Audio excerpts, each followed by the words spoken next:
आज मैं आपके सामने कुमाऊं की प्रसिद्ध लोक कथा भिटौली लेके आई हूँ। यूँ तो भिटौली पे कई लोक कथाएँ हैं, लेकिन ये कहानी है देबुली और नरिया की। सबसे पहले मैं आपको भिटौली का अर्थ बताना चाहूँगी। भिटौली का अर्थ कुमाऊं में होता है भेंट करना, अर्थात मुलाकात करना।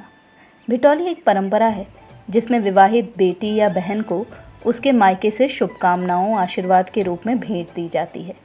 भेंट में मिठाई, फल, सेव, वस्त्र, घर में बने पकवान आदि दिए जाते हैं।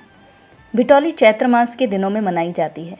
चैत्र के महीने में हर विवाहिता बेटी को अपने मायके से भिटौली आने का इंतज़ार रहता है।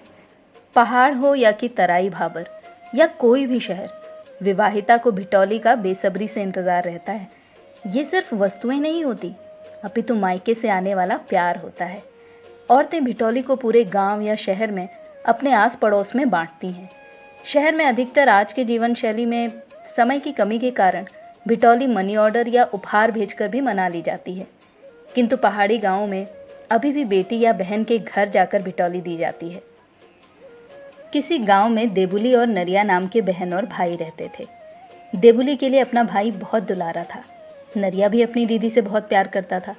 वे दोनों एक दूसरे के साथ रहते, खेलते, खाते पीते थे। जैसे जैसे दिन बीतते गए, देबुली और नरिया बड़े होते गए। एक दिन ऐसा भी आया जब देबुली की शादी घर वालों ने तय कर दी।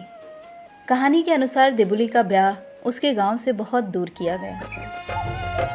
ना बास घुघुती चैतकी खुद लगी चमा मैं तकी।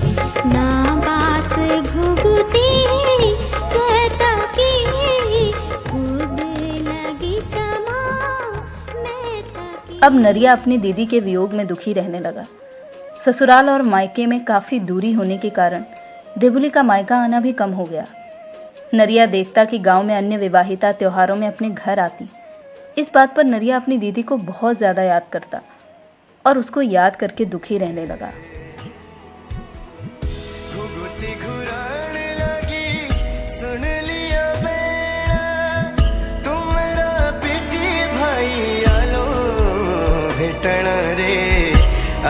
छचत में नरे आइगे छरी तुरे नरे।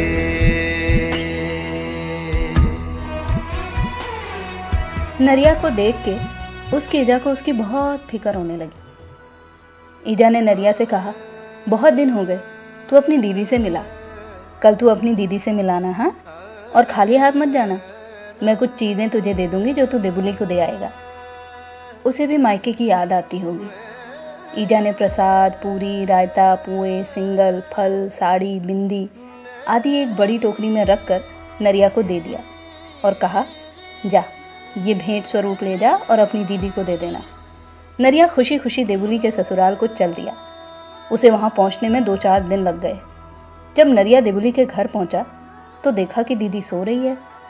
नरिया ने कुछ घंटे इंतज़ार किया, लेकिन देबुली नहीं उठी। काम करके थक गई होगी। इस विचार से नरिया ने भी उसे उठाना उचित नहीं समझा। दूसरे दिन शनिवार होने के कारण नरिया ने आज ही वापसी करने की सोची, क्योंकि पहाड़ों में शनिवार को थोड़ा कामकाज या कहीं सफ़र में जाने के लिए उचित नहीं माना जाता। और नरिया भेंट वहाँ रख कर चल दिया। बाद में जब देबुली की आँख खुली तो उसने अपने सामने सामान देखा। अब वो नरिया को इधर उधर ढूंढने लगी। वो बहुत दूर तक गई, लेकिन तब तक नरिया जा चुका था। देबुली को पश्चाताप होने लगा कि मेरा भाई इतना लंबा सफ़र तय करके आया और भूखा भी रहा होगा बेचारा, और मैं सोती ही रह गई। और वो बहुत रोने लगी।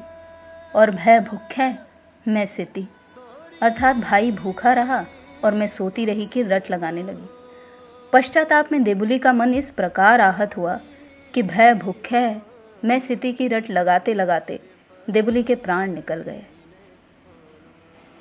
ऐसा माना जाता है कि अगले जन्म में देबुली घुघुती नाम की पक्षी बनी, जो चैत्र मास में भय भूखों मैं सीती की आवाज़ लगाती है।